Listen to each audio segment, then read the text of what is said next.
My name is Dr. Martin Keene, and I've been a medical examiner for 12 years at the District General Medical Center in Washington, D.C. I've seen more bodies than I could ever count, each with its own silent story, each with its final chapter carved into skin, tissue, and bone.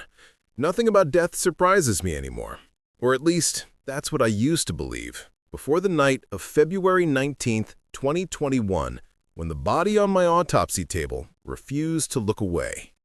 It was just past 10:40 p.m., a Friday, one of those long winter nights when the corridors hum with the low mechanical buzz of fluorescent lights and the air feels colder than it should, even for a morgue. I was scheduled for a delayed case review, an accidental death, preliminary cause listed as vehicular trauma. The deceased was identified as Elliot James Rowe, male, 42, brought in earlier that day from a collision on I-395. Nothing unusual. The paramedics had confirmed death at the scene. The police had filed their report. The hospital had cleared all legalities. The only thing left was for me to do the external and internal examination and file my final notes for record. I remember I was drinking my third cup of cold coffee when I unlocked the refrigeration unit. Drawer 7B. That's where Elliot Rowe's body was stored. The tag was smudged with condensation, but the name was still readable. I pulled the tray halfway out, unzipped the bag, and let the smell of preservative and cold steel greet me, the way it always does. His face was calm, bruising on the right temple, a long abrasion on the neck, consistent with seatbelt restraint during impact. His pupils were slightly dilated, which wasn't odd given the trauma. I noted all that mechanically while dictating into the recorder clipped to my collar. The autopsy room was quiet, except for the faint hum of the overhead ventilation. I moved around the table to check for defensive injuries, and that's when I noticed it. The eyes. They were open. Not wide, not glassy, but aware, like someone halfway between sleep and recognition. It wasn't the first time I'd seen partially open eyes on a cadaver. It happens from rigor or relaxation of the muscles post-mortem, but there was something else this time. The left pupil seemed to move, just slightly, as though adjusting to the overhead light. I blinked, adjusted my lamp, and leaned in closer. The iris reflected my face perfectly, and then, for a fraction of a second, it seemed to shift, not in color or focus, but in intent. It was looking at me. I remember stepping back, confused, my recorder still running. I must have mumbled something because when I checked the transcript later, there's a moment where my voice drops and I say, pupil reaction, possible residual reflex, which doesn't even make sense because he was pronounced dead 12 hours earlier. I tried to dismiss it, telling myself it was fatigue, the trick of light from the stainless steel counters, or maybe the flicker of the lamp. I repositioned myself at the head of the table and resumed examination. But when I moved to measure cranial circumference, both eyes rolled upward, slowly, following the movement of my hand. The sound of the metal calipers scraping against the table echoed louder than usual. My gloves were trembling, which never happens. I stopped the recorder, took a deep breath, and checked for any airflow or reflection from my own movement that could explain it. Nothing. The ventilation wasn't strong enough to cause eyelid motion, and the lights were fixed. I even tapped the orbital ridge gently with the probe. No physical response.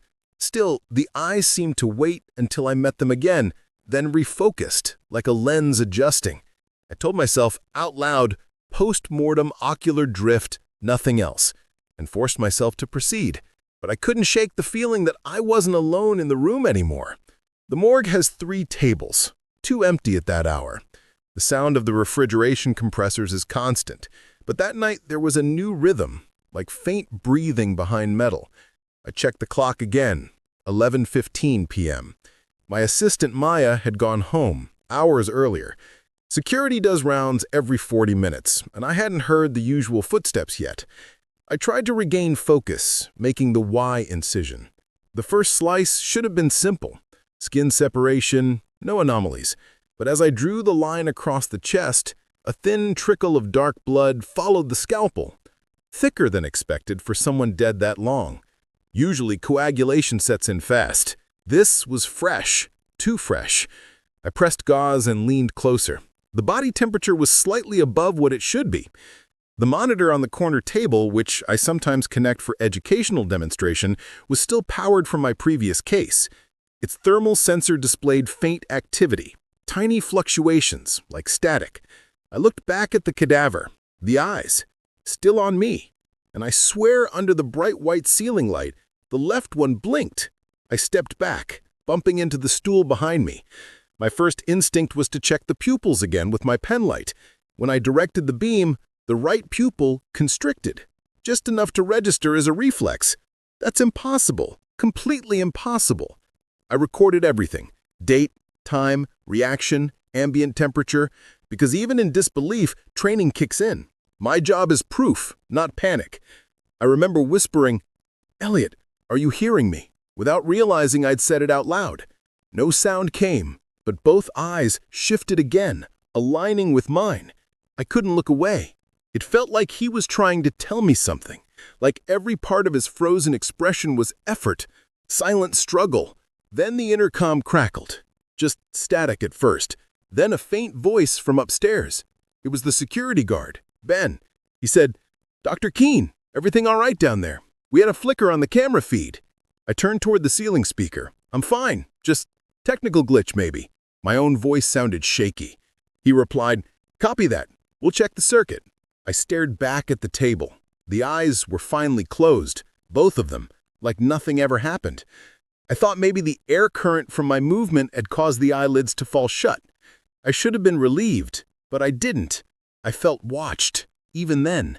I logged the incident, saved the thermal feed, and decided to postpone the rest of the internal examination until morning. Before leaving, I zipped the body bag halfway, intending to reseal completely after verification. But when I reached for the zipper, the corner of the sheet shifted slightly on its own, as though the chest beneath had exhaled. I froze, staring. No breath fog, no mechanical sound, but that faint rise, like pressure equalizing. I closed the bag quickly, rolled the tray back into drawer 7B, and locked it. The hum of refrigeration resumed its steady tone. It was 11:47 p.m. When I signed the logbook and turned to leave, I caught my reflection in the autopsy mirror. Except there were two silhouettes beside me, not one. I stood there, afraid to move, until the lights flickered, then steadied again. Only my own shadow remained. I told no one, not Maya, not Ben, not my supervisor. Just a notation in the private notes section of my report. Unexplained ocular motion observed. Possible residual reflex or optical illusion. I went home that night, but I barely slept. Every time I closed my eyes, I saw his. Open, fixed, following. The next morning, when I returned to continue the autopsy, drawer 7B was unlocked, and the body was gone. If you're still here listening, subscribe for more true stories from the unseen corners of medicine. Comment what you think I should have done when the body disappeared, because what I found next changed how I see death forever.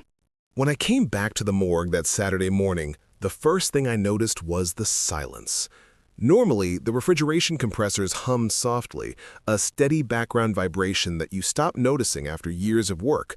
But that morning, it was completely still, almost suffocating. I set my coffee on the counter, signed the entry sheet, and walked toward the storage units. The digital temperature display above drawer 7B was blank. Every other unit showed the standard 36 degrees Fahrenheit. I thought it might be a fuse issue. I opened the control panel, checked the circuit. Everything was fine. Then I realized the drawer handle was slightly off-center, like someone had forced it open. I checked the morgue access log. No one had signed in after me. The night security sheet was empty except for Ben's initials at 2 a.m.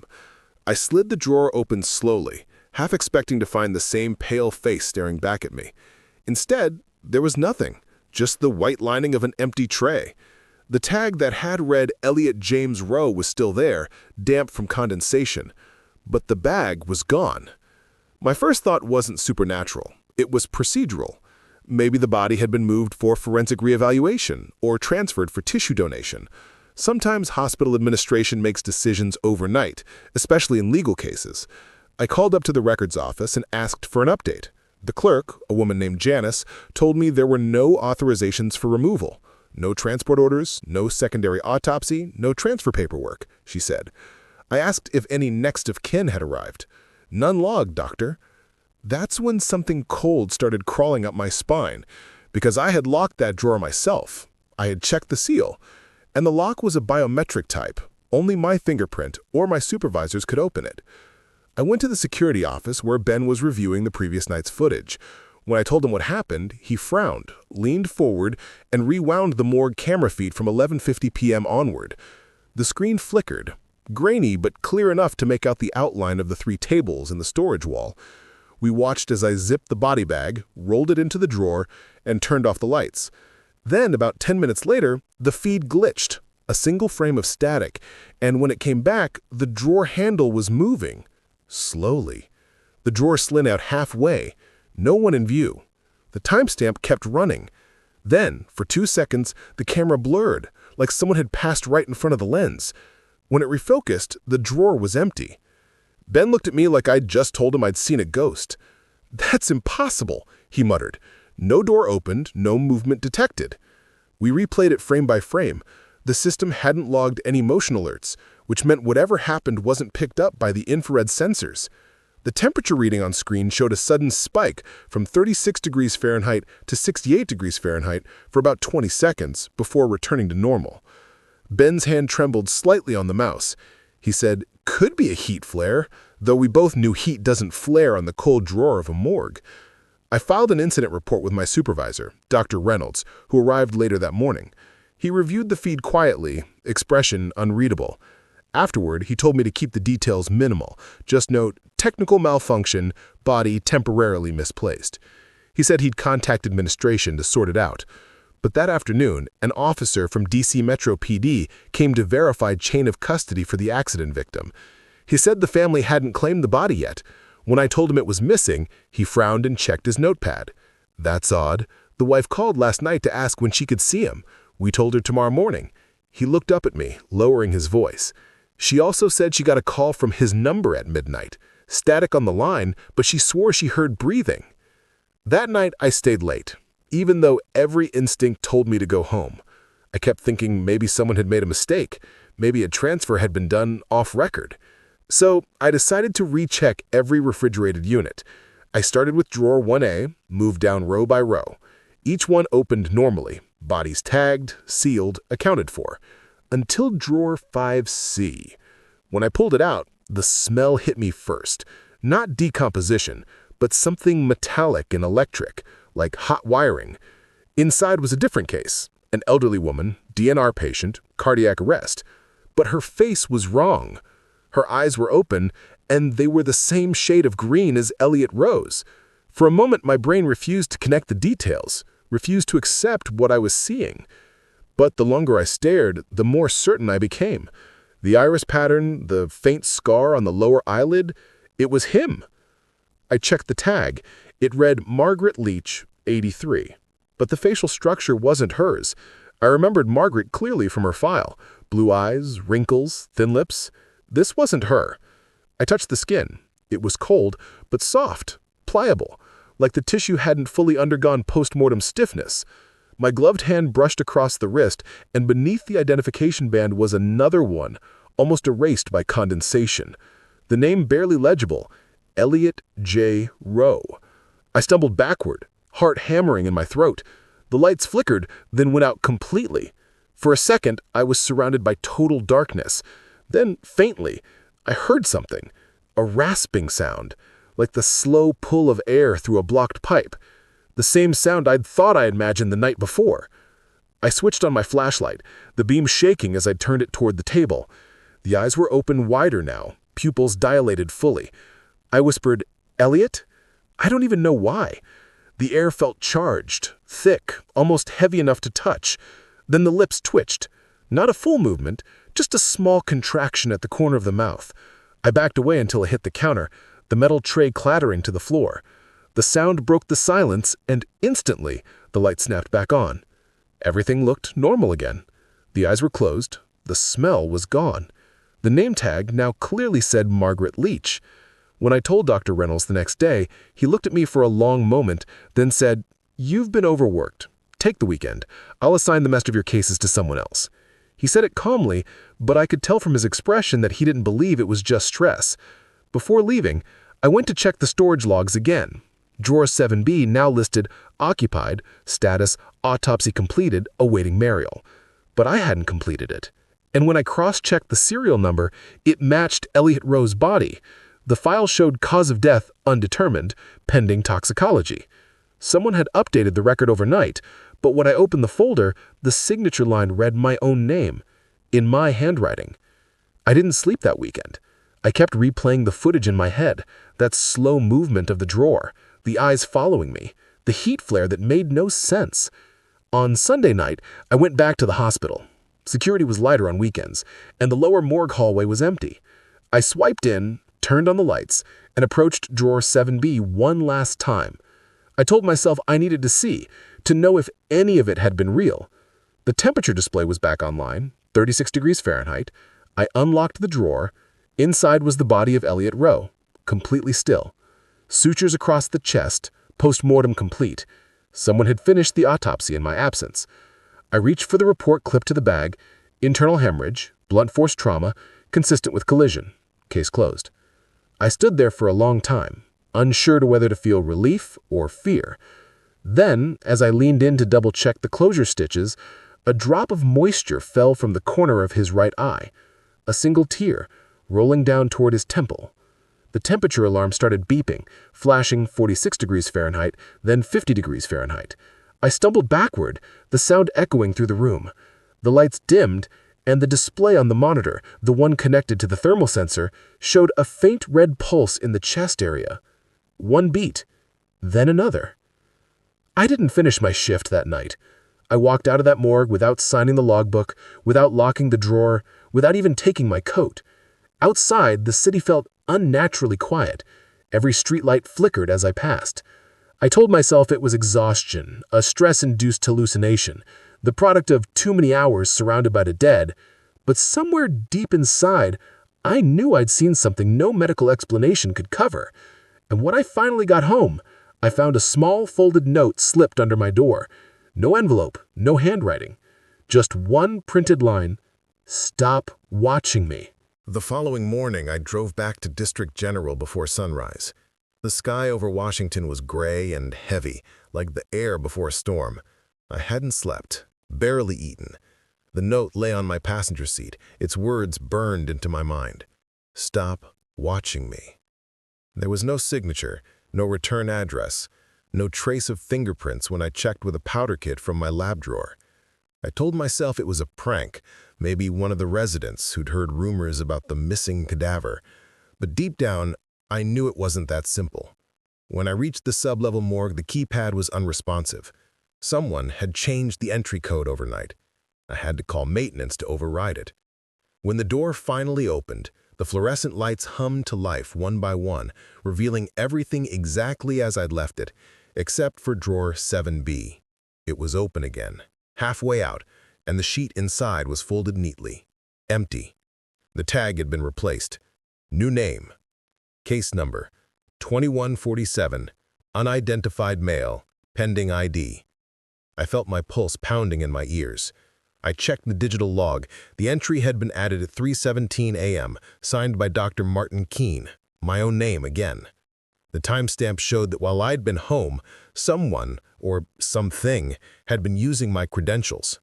I opened the drawer completely, expecting nothing, but instead there was a thin layer of condensation on the metal, and in it, impossible as it sounds, letters drawn with a finger. 4 slow curves spelling a name. Elliot. The intercom oozed suddenly, nearly making me drop my pen. It was Dr. Reynolds. His voice was tense. "Martin, I need you upstairs in Pathology Conference Room B." When I got there, the atmosphere felt off. He was standing with 2 hospital administrators and a detective from D.C. Metro. On the table lay a printed autopsy report. My name at the bottom again, signature perfect. Reynolds slid it toward me. "This came through the system last night," he said quietly. "Is this your work?" I read it line by line. Vitals, measurements, internal findings, everything matched Elliot Rowe's data. But the final cause of death had been changed. No longer blunt trauma. Now it read asphyxiation, manner undetermined, possible homicide. The detective, a tall man named Dunley, stared at me. "Dr. Keene, can you confirm this was your conclusion?" I shook my head. "No, I never finished that report." Reynolds cleared his throat. "Then who did?" No one spoke. Dunley finally said, "The wife's claiming her husband had bruising on the neck, not consistent with the seatbelt. She's filed for reinvestigation, says someone in this building called her at midnight and whispered, 'It wasn't an accident.'" He paused. "Call traced to an internal hospital line." Every nerve in my body went cold. I knew which line. The autopsy recorder at my station had auto-dial capability for dictation upload. It was linked to the hospital network. I hadn't touched it since that night. "I'll check the equipment," I said quickly, trying to sound calm. Reynolds just nodded, his eyes narrowing with something between worry and disbelief. Back downstairs, I went straight to my workstation. The recorder was still there, light blinking red, active. I pressed playback. At first only static, then my own voice from that night. Pupil reaction, possible residual reflex. Then silence, followed by a faint whisper, lower than my own. Words barely formed, but they were there. "You didn't listen." I froze. The voice wasn't mine. It sounded like breath scraping through dry lungs. I ejected the chip, sealed it in a specimen bag, and turned to leave. But the moment I reached the door, the motion sensor lights flickered. The cooler units cycled on by themselves, every drawer rattling for a split second before stopping. I turned slowly towards 7B. It was shut again, condensation creeping along its edges, as if something inside was breathing. I forced myself to open it. This time, inside was a small metal object, a car key still attached to a broken ring. Etched on the tag, EJR, Honda Civic 2017. That was Elliot Rowe's car from the police report. How it ended up sealed inside the morgue drawer, I had no answer. I bagged it, logged the find, and called Detective Dunley. When he arrived an hour later, I showed him everything. The key, the footage, the recorder. He looked unsettled but professional. "We'll need copies. And doctor, maybe keep this quiet. We don't want media." That afternoon, the system automatically reassigned Elliot's case as under homicide review. I received an alert to prepare supplementary findings. It felt like the investigation was moving on its own, one step ahead of all of us. That night, as I sat at my desk finalizing other cases, I heard soft footsteps behind me. I turned, expecting Maya or Reynolds. No one there. Only the faint creak of the ventilation grate above the autopsy tables. Then a metallic clang from inside the storage wall. I took a breath, grabbed my flashlight, and opened the refrigeration door again. Every drawer was perfectly closed, except 7B. The handle was slowly sliding out by itself, making that grinding sound of metal on metal. My flashlight shook as I leaned closer. A faint fog escaped from the gap, like exhaled air in cold weather. I whispered, "What do you want?" and immediately regretted saying it, because from inside the darkness came a whisper back, clear and close. "Finish it." I stumbled backward, heart hammering. The drawer stopped moving. I stood there for a long time, the hum of the compressors rising again until it drowned out everything else. Finally, I stepped forward, grabbed the handle, and pulled. The body was there again. Elliot Rowe. Face calm, eyes closed, sutures intact. For a moment, everything seemed ordinary. Then his left hand twitched, fingers curling slightly, leaving faint pressure marks on the sheet. I dropped the flashlight, the beam rolling across the floor. I backed up to the far wall and stood there until the lights flickered back to full strength. When I looked again, his hand was still. I documented the incident as electrical anomaly causing mechanical vibration. A lie, but it was the only explanation anyone would accept. Before leaving, I locked the drawer and unplugged the monitor completely. As I turned toward the exit, I caught sight of my reflection in the autopsy mirror again. But this time, my reflection wasn't matching me. My reflection's eyes moved first. They looked toward the drawer before I did. I went home, but home didn't feel separate from the morgue anymore. My walls felt like they were humming with the same cold energy. At 2:46 a.m., my phone buzzed. Unknown number. I answered instinctively. A breath on the line, then a single word, barely audible. Elliot. I hung up, threw the phone on the counter, and sat there until morning light bled through the blinds. By Monday, I'd made up my mind to hand over the case entirely. When I arrived, I found a letter from the coroner's office. It said, Case 2147, body released to family, burial authorized. Signed again with my name. The timestamp, 3 a.m. Sunday, the same hour I'd received that call. I checked the release records, signature on file identical to mine. They'd buried him yesterday at Oak Hill Cemetery, without my knowledge, without any official order. I drove there straight after shift. The grave was fresh, the soil dark and loose, the headstone simple. Elliot James Rowe, 1979-2021. Beloved husband. The ground hadn't settled yet. As I stood there, a faint vibration traveled up through my shoes. Steady, rhythmic, like a heartbeat under earth. I knelt, pressed my palm to the soil. The pulse stopped. Then in the distance, my phone buzzed again. Voicemail this time. I played it on speaker. Static. Then my own voice, recorded earlier that week, layered over another tone. A whisper repeating the same phrase over and over. You looked back. That night, I realized something I hadn't wanted to believe. The eyes hadn't been following me because of life left in the body. They'd been trying to draw my attention somewhere else, to whatever was still here.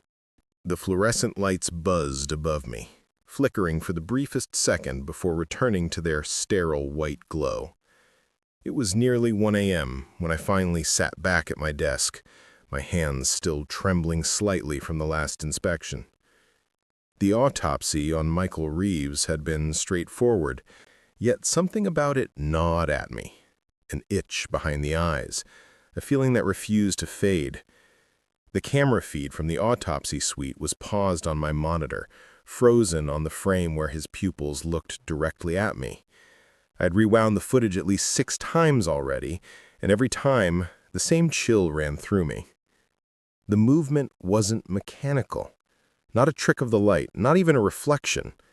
It was deliberate. The eyes followed. I leaned closer to the screen, adjusting the playback speed, my face nearly pressed to the glass. At 14:23 on the timestamp, when I leaned to my left to pick up the clipboard, his pupils shifted, matching my movement. I pressed pause, stared at it for a long minute, and then leaned back, rubbing my temple. You were tired, I muttered to myself. It's just fatigue. But fatigue doesn't make a dead man's eyes move. I stood up and walked back into the autopsy room. The hall was quiet, eerily quiet for a hospital that never slept. The only sound was the low hum of the air conditioner and the faint clicking of the refrigeration units. Inside the suite, Michael's body still rested on the table, covered up to the neck with a clean white sheet. I pulled it down just enough to see his face. His eyes were closed now, the lids resting peacefully, the way I had left them. I shone my penlight on them and waited. No response. The pupils didn't constrict. I moved the beam side to side. Nothing. The skin was cold, the corneas slightly opaque. Dead eyes.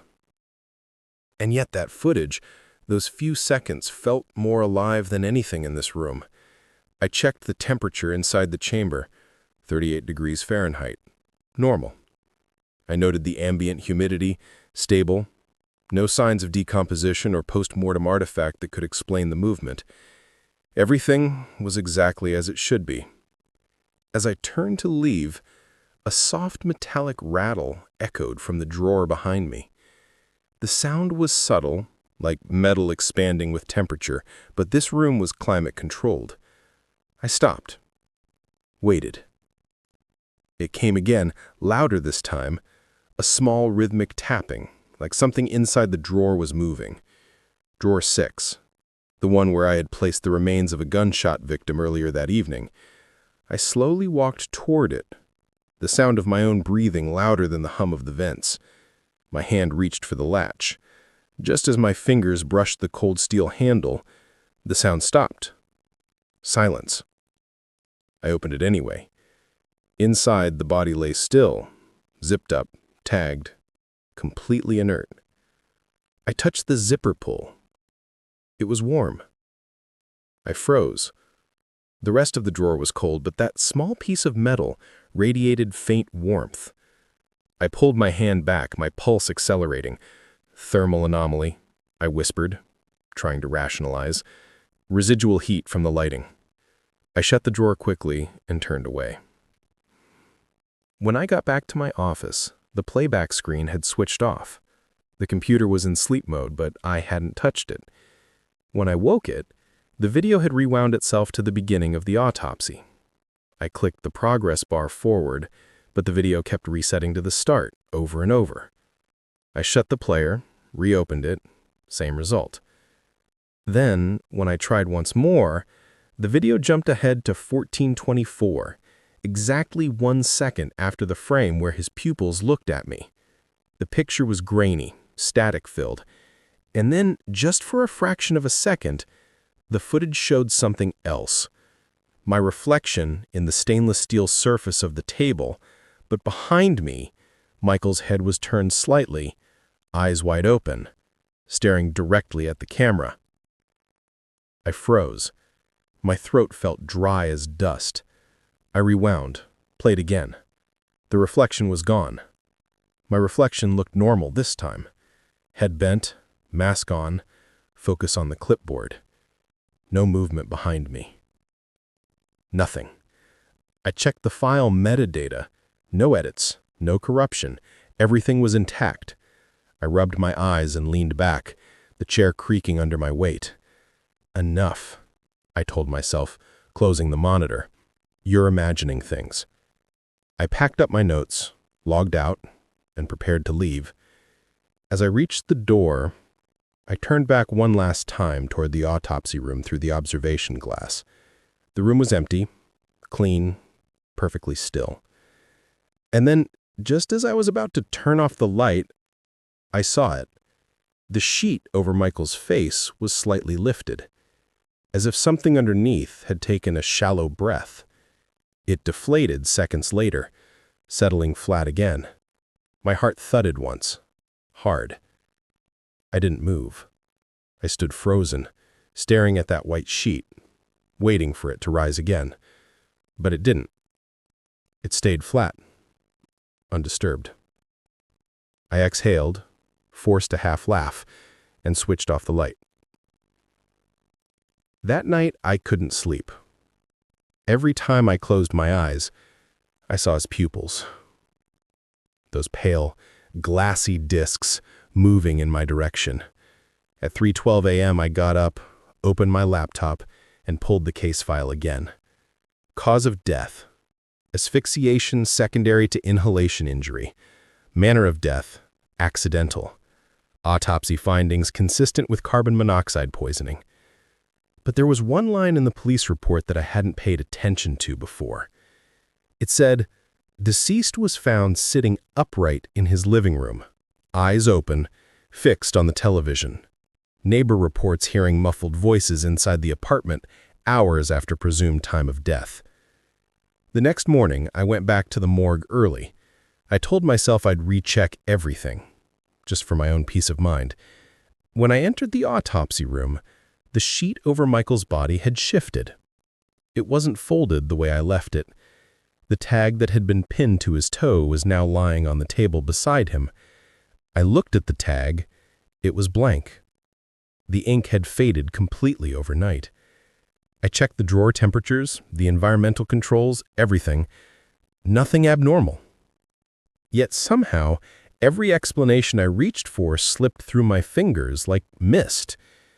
I finally called maintenance to inspect the refrigeration unit, just to rule out a malfunction. When the technician arrived, I stepped aside as he opened the panel, scanning the readouts. "Everything's fine, Doc," he said after a while. "No temperature spike, no short circuit. You're running smooth as always." He paused, glanced at the table. "You, working alone last night?" I nodded. He scratched his head. "Weird. I thought I saw someone else through the window when I came by around 1. Looked like you were talking to somebody." I stared at him. "What time?" He looked at his phone. "Right around 1 on the dot." I swallowed hard. No one else was here.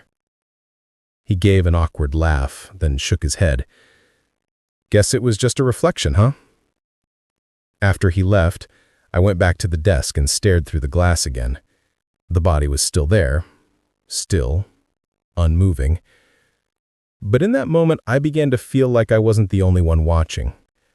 Every time I turned away, I could almost feel a faint awareness following my motion, like being observed from just behind the limits of my sight. That evening, when I reviewed the CCTV footage again, the timestamp at 010016 showed something the other videos didn't. For a single frame, just one, the image flickered, and Michael's eyes were wide open again, only this time they weren't staring at the camera. They were staring at the door, the same door I had just walked through seconds earlier. The footage ended there. The file corrupted. I saved the remaining frames anyway, transferred them to a secure drive, and closed my laptop. Somewhere between logic and dread, I realized I was starting to dread the idea of walking into that room again. But I had to, because the next morning another case was scheduled, and it was going to take place on the same table. The morning began gray and heavy. The sky outside Washington General hanging low with rain clouds that looked like old bruises. The city felt muffled, as if someone had turned the volume of the world down just a little too far. I arrived at the morgue before sunrise, the corridors quiet except for the distant echo of a cleaning cart rolling across linoleum. My ID badge clicked through the double doors, and as the lights flickered on one by one, I felt that familiar blend of calm and unease, the stillness of a place where nothing alive should move. The stainless steel counters gleamed, the instruments were laid out precisely where I'd left them, but as I walked toward the main autopsy suite, I stopped dead in my tracks. Drawer 3 was slightly open. I never leave drawers open. Ever. My first thought was that housekeeping or security might have come through overnight. I pulled it the rest of the way open, and my stomach dropped. It was empty. Michael Reeves's body was gone. I stood still for a full 10 seconds, trying to think rationally. Sometimes bodies are transferred early for funeral prep or secondary examination, but there was no entry in the logbook. I flipped through the sheets. No sign out, no authorization, nothing. I went straight to the cold room computer and checked the timestamp of the last drawer access. It showed 04:12 a.m. under my login.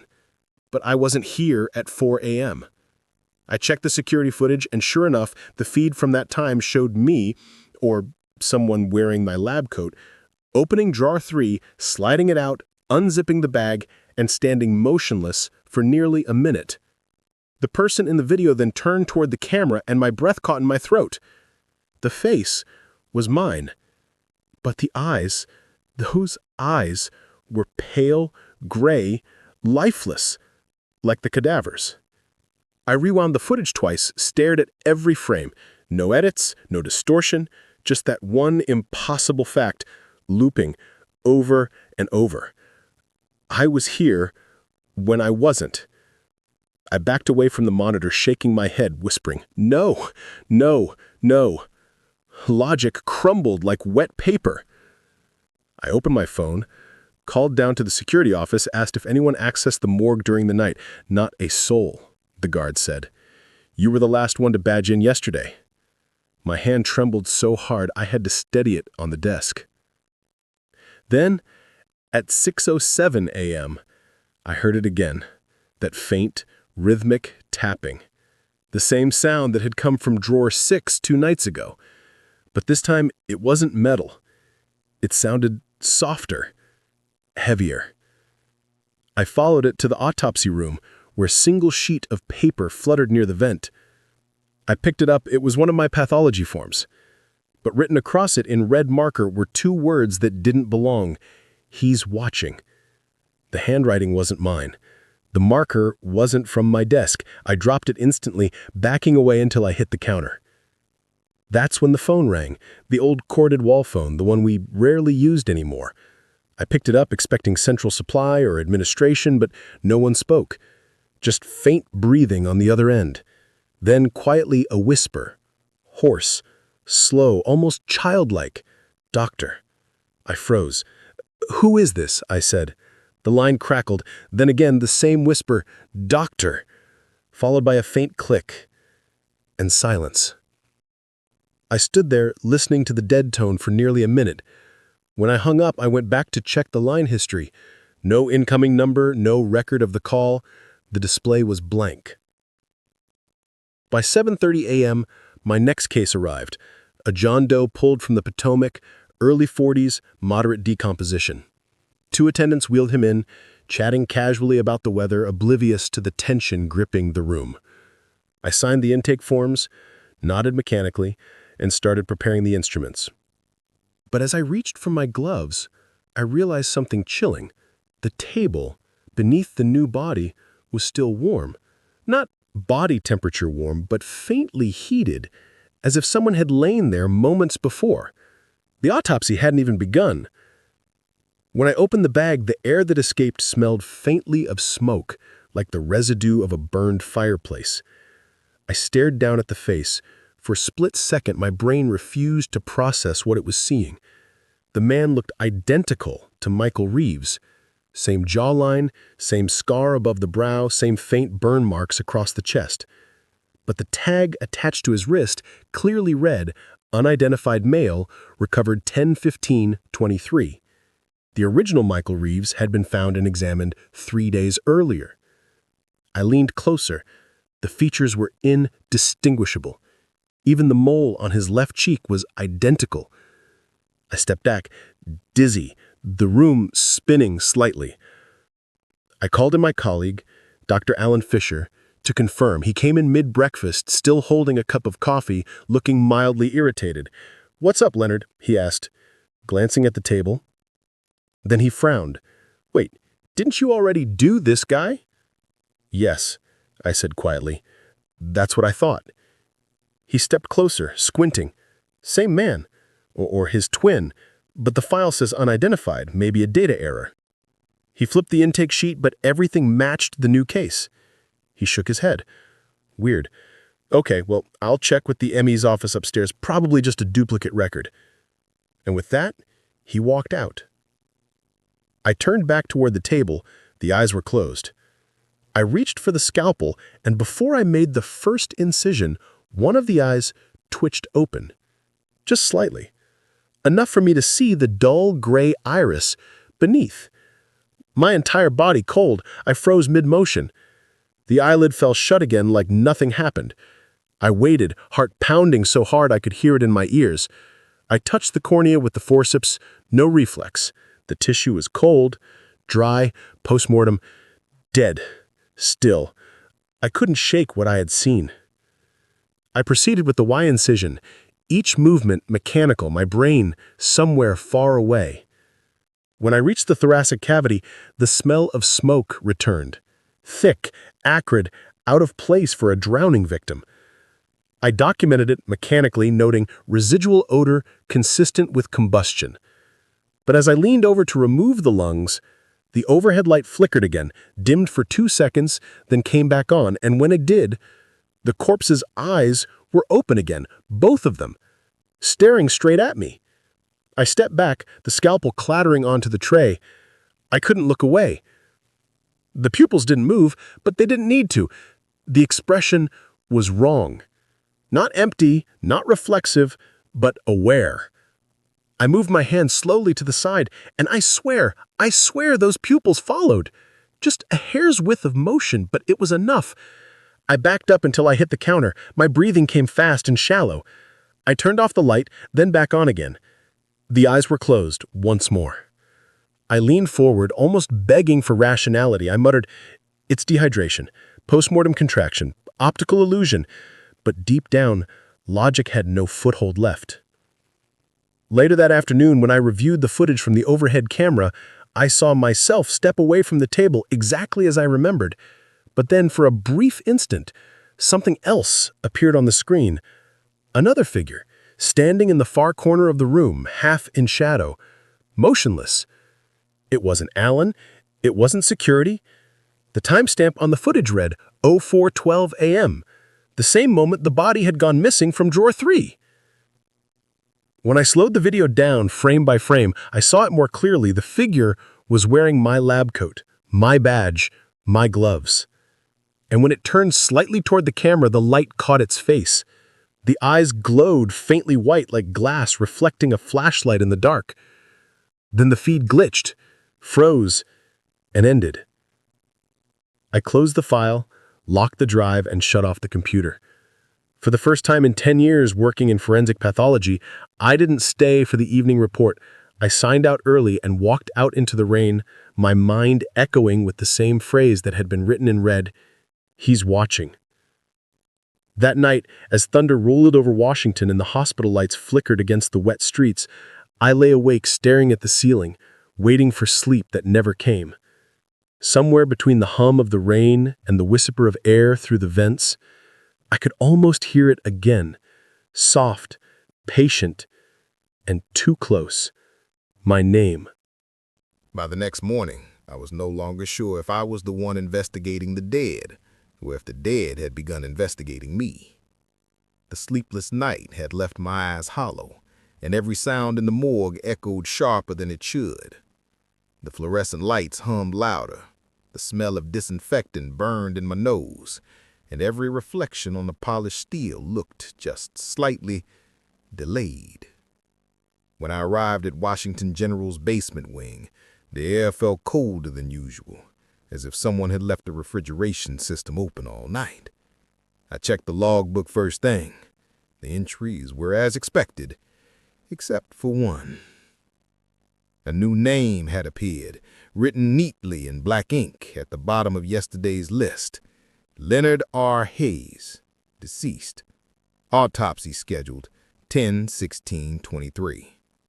My pen slipped from my hand. I stared at it for several seconds, waiting for my mind to make sense of what I was seeing. That was my name, my handwriting, my date. My first instinct was that someone was playing a sick joke, maybe one of the residents trying to be funny. I tore the sheet out and carried it to my office, holding it up under the light. The handwriting was identical to mine. Same loops, same spacing, even the subtle tilt of the R. I checked the timestamp written beside it. Entered at 04:12 a.m.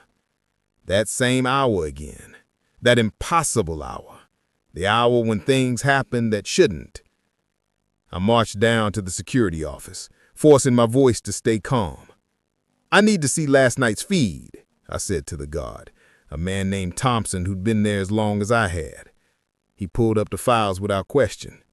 The cameras flickered between hallways and stairwells, each timestamp progressing normally. Then, at exactly 04:12 a.m., the feed from the morgue corridor came alive. The doors opened, and I stepped inside.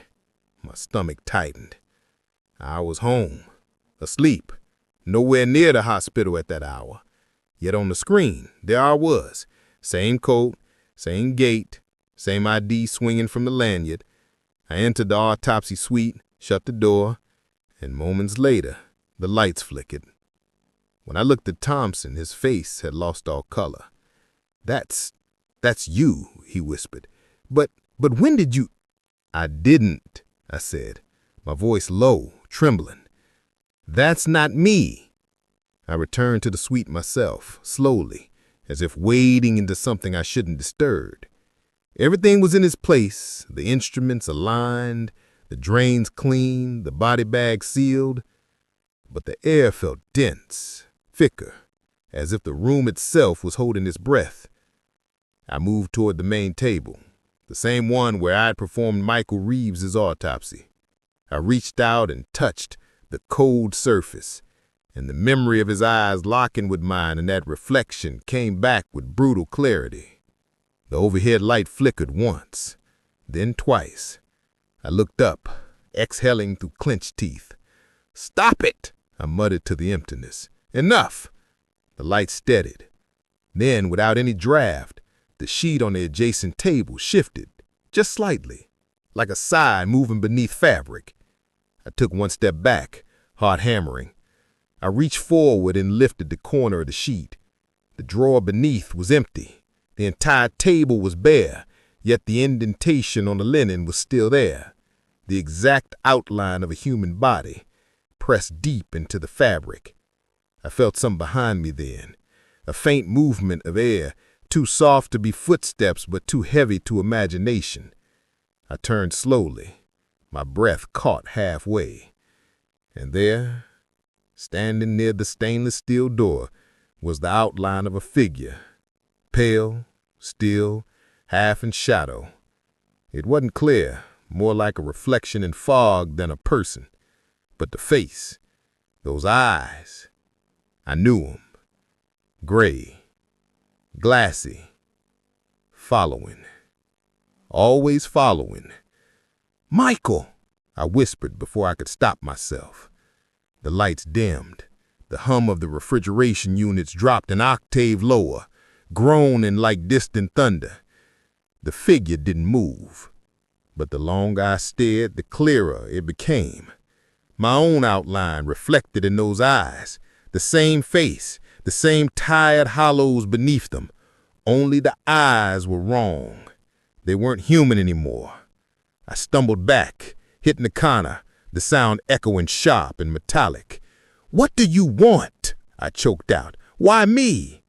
The answer came in a whisper that wasn't sound at all, but a vibration, a tremor that rolled through the room, through the steel, through my bones. "Report finished." Every monitor in the suite turned on at once. Screens lit up, displaying copies of the same autopsy report. Michael Reeves, cause of death, asphyxiation. But under my signature, a new line appeared. Examiner, deceased. The lights flickered again, and for a heartbeat, I saw it.